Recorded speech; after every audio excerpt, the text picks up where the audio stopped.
Que ce soit la situation dans l'Est du Congo, que ce soit tout ce qui peut déborder sur notre territoire ou quoi que ce soit d'autre, nous sommes prêts à nous battre. Mes très chers compatriotes, en ces instants critiques pour notre nation, je m'adresse à vous avec la gravité et la solennité qu'impose la situation. L'Est de notre pays, en particulier les provinces du Nord Kivu, du Sud Kivu et de l'Ituri, fait face à une aggravation sans précédent de la situation sécuritaire. Les forces de défense du Rwanda, en soutien de leurs marionnettes du M23, poursuivent leur entreprise terroriste sur notre territoire, semant la terreur et la désolation parmi nos populations. Je partage avec vous la douleur et l'indignation face à ces attaques barbares. Ces actes ne sont pas seulement une attaque contre la République, mais une offense à l'histoire et à la dignité de notre peuple. En ces moments difficiles, je vous appelle à la résilience et surtout à la résistance. Face à cette situation, permettez-moi de vous rassurer. Une riposte vigoureuse et coordonnée contre ces terroristes et leurs parrains est en cours. Nos vaillantes forces armées de la République démocratique du Congo, symboles de courage et de patriotisme, sont pleinement mobilisées, prêtes à défendre chaque centimètre de notre territoire.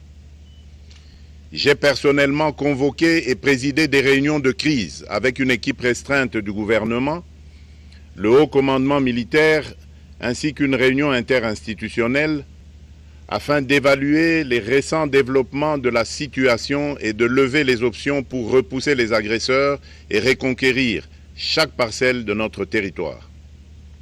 À cet effet, j'ai nommé ce 28 janvier le général-major Évariste Somo Kakule au poste de gouverneur militaire du Nord Kivu pour renforcer la coordination des opérations militaires et restaurer l'autorité de l'État.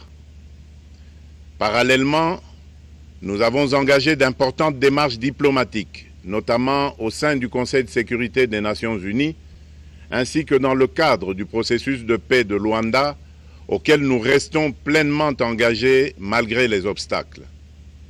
Nous privilégions la voie du dialogue, mais toujours avec lucidité, tout en restant fermement résolus à défendre notre territoire et notre souveraineté par tous les moyens nécessaires. Mais ce combat n'est pas seulement celui des FARDC. C'est le combat de tout un peuple, le combat de notre identité congolaise, afin de léguer aux générations futures un pays prospère et en paix. À tous nos compatriotes, dans chaque province, chaque ville, chaque territoire et chaque village, ainsi que ceux de la diaspora, sans distinction d'appartenance ethnique ou politique, unissons nos efforts. Apportons un soutien indéfectible, moral et matériel à nos vaillants soldats. Mobilisons-nous comme un seul homme pour défendre notre souveraineté et sauvegarder notre intégrité territoriale. Je suis pleinement conscient des souffrances de nos compatriotes qui fuient les hostilités.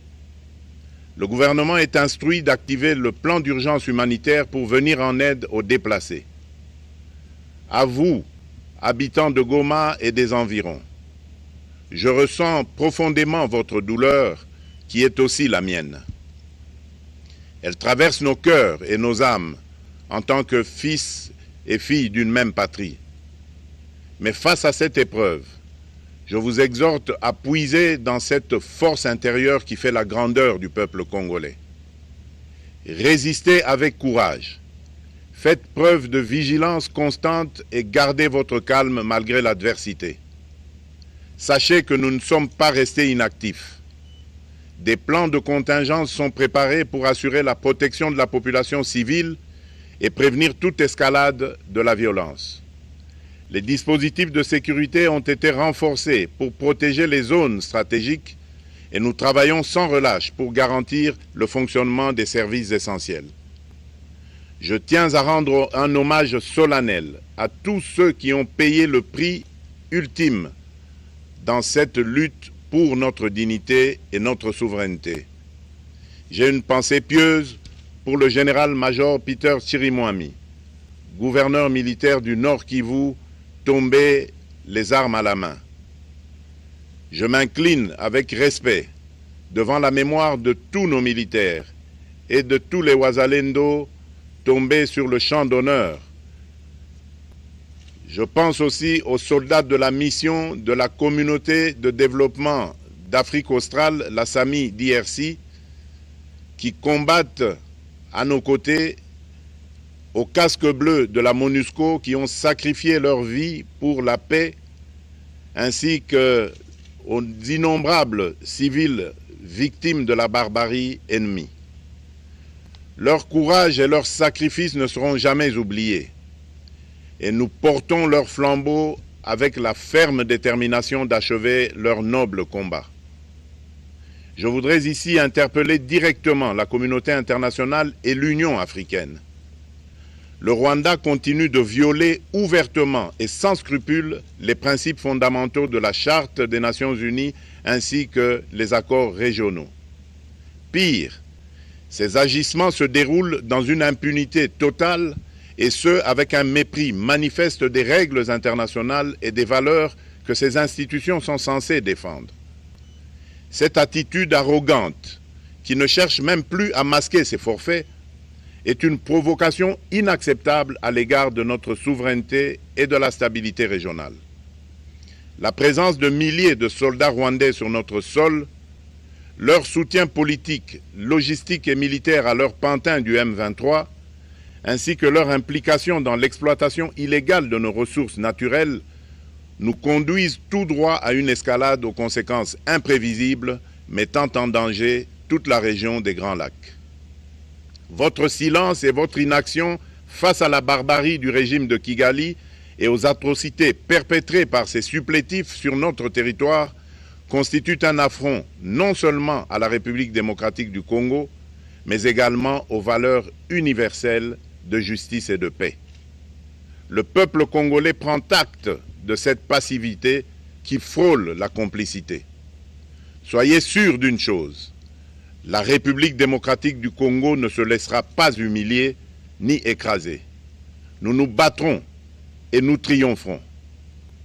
Congolaises et Congolais, l'heure est certainement grave, mais notre détermination est encore plus inébranlable. Ce moment critique nous offre l'opportunité de montrer au monde ce qui fait notre force, c'est-à-dire notre unité sans laquelle tous nos efforts seraient vains.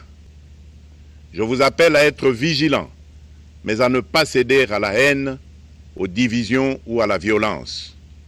Je condamne avec la plus grande fermeté les actes de vandalisme et de pillage qui ont visé certaines missions diplomatiques accréditées en République démocratique du Congo, ainsi que des intérêts privés dans la ville de Kinshasa. Ces comportements irresponsables dénaturent l'expression saine de notre colère face à l'agression barbare nous imposée et jettent une ombre sur les manifestations pacifiques de soutien à nos vaillantes forces armées qui luttent avec courage et abnégation pour défendre notre souveraineté. Notre engagement doit rester ferme et discipliné. Nous gagnerons cette guerre par notre unité, notre courage et notre sens de responsabilité, et non par la violence aveugle et par l'anarchie. Cette victoire ne sera possible que si chaque Congolais, où qu'il soit, prend toute la mesure du combat qui est le nôtre. J'appelle donc la nation entière, hommes et femmes, jeunes et vieux, acteurs politiques, opérateurs économiques, membres de la société civile, confessions religieuses, artistes et sportifs à se mobiliser, à faire bloc derrière nos vaillantes forces armées et à contribuer chacun à son niveau à l'effort de guerre. J'ai instruit le gouvernement de mettre en place des mesures rigoureuses de réduction du train de vie des institutions et de leurs animateurs afin que les ressources ainsi économisées soient directement réorientés vers le soutien à nos forces armées. Dans cet effort national, j'en appelle également à la responsabilité du secteur privé, qui est invité à contribuer activement à cette cause commune. Nos soldats se battent avec héroïsme pour la défense de notre intégrité territoriale et de notre souveraineté. Ils ont besoin de notre soutien total, qu'il soit moral, matériel ou logistique. À la jeunesse congolaise, pilier et espoir de notre nation, je vous exhorte à répondre massivement à l'appel de la patrie.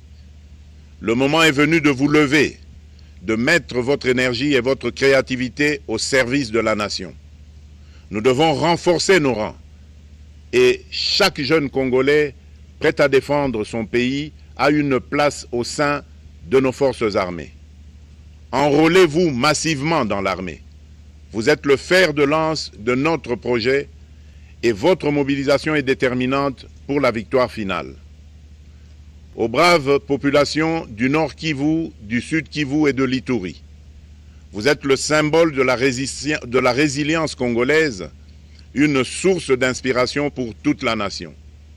Vous n'êtes pas seuls dans cette épreuve. La République tout entière se tient à vos côtés, unis dans l'espoir et la lutte. Ensemble, nous ferons face et surmonterons cette épreuve. À nos vaillantes forces armées et aux vaillants patriotes Ouazalendo, véritables sentinelles de la souveraineté nationale, je rends un hommage appuyé et vous exprime au nom de toute la République notre reconnaissance infinie et notre fierté inébranlable. Votre bravoure, votre discipline et votre engagement sans faille inspirent et mobilisent tout un peuple déterminé à défendre son territoire. Sachez-le, la République ne vous abandonnera jamais. Votre combat est le nôtre et vos sacrifices ne seront jamais oubliés. Vous incarnez l'honneur de la nation congolaise. À tous mes compatriotes, d'ici et de la diaspora, la République démocratique du Congo ne pliera pas. La République démocratique du Congo ne reculera pas. Je ne vous abandonnerai jamais. J'en fais ici le serment. Le soleil n'a pas cessé de briller sur notre patrie. Ensemble, main dans la main, nous surmonterons cette tempête et nous ouvrirons une ère nouvelle de paix et de prospérité pour les générations futures. Que Dieu bénisse la République démocratique du Congo et son peuple. Je vous remercie. Et les annonces faites par l'homme qui nous accuse lui-même, publiquement, via un certain nombre de plateformes médiatiques, il y a des discours de haine, un soutien au FDLR qui tue des Rwandais au Rwanda. Ils sont unis, ils sont commandés de manière commune en RDC. Et si on l'ignore et qu'on accuse de cela d'autres personnes, eh bien je crois qu'il y a quelque chose qui ne va pas dans votre tête. Vous voulez dire qu'il n'est pas rationnel? Oui, et puis pas seulement lui, mais tous ceux qui l'écoutent et qui pensent qu'il est rationnel sur ce point. Il y a une médiation angolaise pour essayer de faire en sorte que vos ministres des Affaires étrangères se rencontrent et éventuellement vous et le président de RDC. Ce qu'on entend des deux côtés, c'est que ça ne fonctionne pas. Ou est-ce que vous avez encore de l'espoir? Je ne sais pas. En ce qui nous concerne, le Rwanda, nous avons été très clairs. Il y a des processus dans notre région. Il y a le processus de Luanda en Angola. Il y a eu le processus de Nairobi au Kenya. Il y a eu d'autres efforts entrepris pour tenter de résoudre cette crise. Mais rien ne marche, n'est-ce pas? Oui, mais encore une fois, en ce qui nous concerne, le Rwanda, nous avons toujours été présents, nous avons toujours contribué autant que nous le pouvions pour que tout cela fonctionne.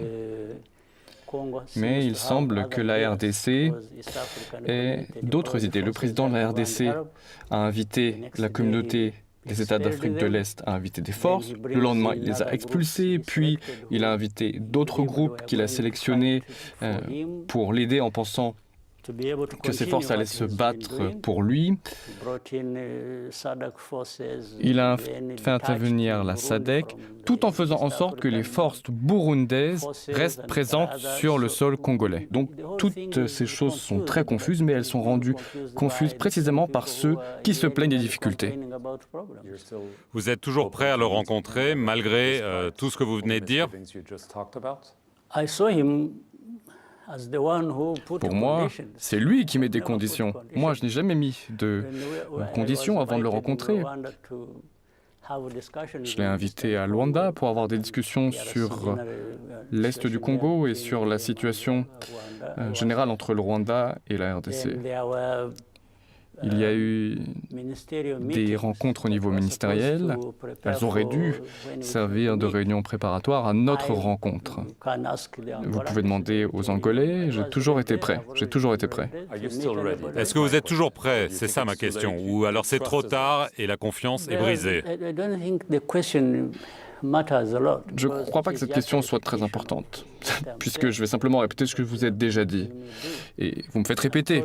Je vous l'ai dit, j'ai toujours été prêt. Donc si je vous le dis, si je n'étais pas prêt, je vous dirais que je ne suis pas disposé à le faire. Mais je ne vous l'ai pas dit.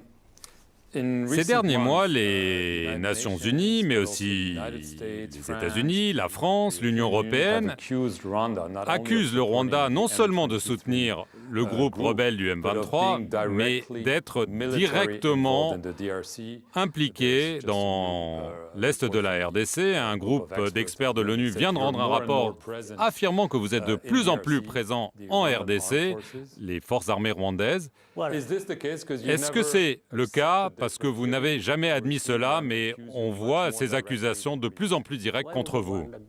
Pourquoi le Rwanda serait-il en RDC? Il faut poser cette question. Pourquoi le Rwanda soutiendrait-il le M23? C'est ce à quoi il faut répondre pour comprendre le problème et le résoudre. Il faut comprendre ce qu'est le M23. D'où vient le M23? Le Rwanda n'a pas créé le M23. C'est ce que dit pourtant la communauté internationale. Créer le M23? Non, je ne crois pas avoir déjà entendu cela. Ils affirment que nous soutenons ce mouvement. Pour moi, la question, c'est de savoir pourquoi on soutiendrait une entité qui existe tout d'abord. Elle existe, c'est un fait. Quelle est déjà la raison de ce problème-là? La communauté internationale est là, et sous prétexte qu'elle dit quelque chose, il ne faut pas l'accepter en l'espèce. Il faut s'en tenir aux faits, et c'est ce que nous disons. Comment expliquer que nous ayons des réfugiés, 100 000, sur notre sol, des gens persécutés dans l'Est du Congo en raison de leur identité. Et maintenant, on veut en faire des citoyens rwandais alors qu'ils sont congolais et qu'il y a des accusations? Je vois ce que vous voulez dire, mais est-ce que vous pouvez répondre à la question? Est-ce que les forces militaires rwandaises sont présentes en RDC? Pouvez-vous répondre à ma question? Je ne suis pas obligé de répondre à vos questions si vous ne répondez pas aux miennes. Et c'est ce que je dis aux pays occidentaux et à tous ceux qui soulèvent ce problème en le sortant de son contexte. On ne peut pas prendre toute cette situation compliquée et la réduire à une accusation contre le Rwanda en disant qu'il est présent dans l'Est du Congo. Je le refuse. Parlons des causes sous-jacentes et qui forcent les uns et les autres à faire ce qu'ils ont à faire.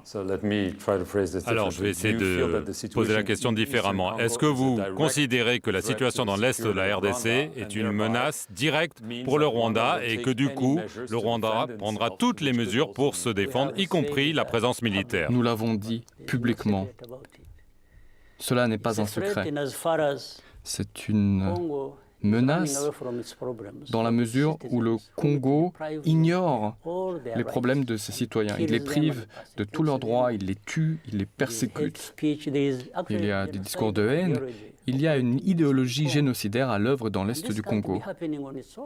Et tout cela ne peut pas se produire par hasard. Il y a ces persécutions, car on appelle tel ou tel groupe Tutsis et on leur fait subir ce que les Rwandais ont subi en 1994. Il y a le soutien aux FDLR, qui sont des forces génocidaires qui sont présentes au Congo depuis plus de 30 ans. Que demande la communauté internationale? Quels sont les enjeux soulevés ici? Elle demande au gouvernement de régler le problème, de se distancer avec ce groupe. Qu'est-ce que c'est que ça? Faut-il les supplier de le faire? On supplie les Congolais de le faire? En d'autres mots, on dit aux Congolais, oui, vous pouvez vous attaquer à ce problème si vous le voulez, mais si vous ne le faites pas, on est tout de même à vos côtés. Est-ce qu'on en est là? Pour nous, la question qui se pose, c'est, la situation est-elle une menace pour nous? Absolument. Faut-il réagir d'une manière que nous pensons appropriée?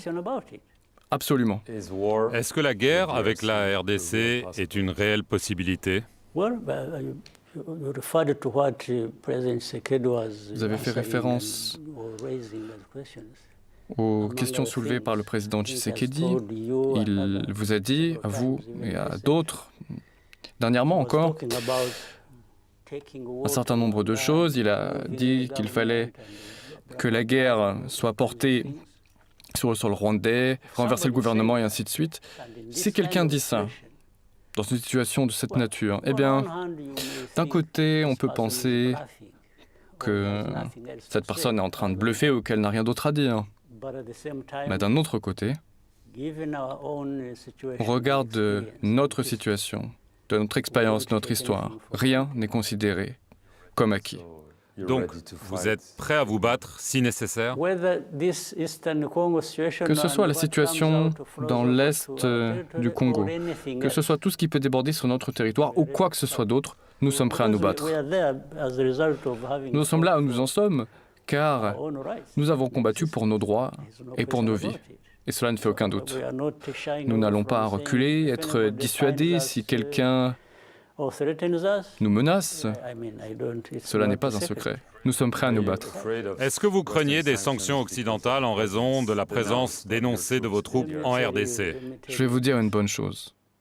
Au regard de notre histoire, au regard de tout ce dont nous parlons, nous avons été façonnés par les difficultés, par les injustices, quel qu'en ait été l'auteur, et nous n'avons peur de rien.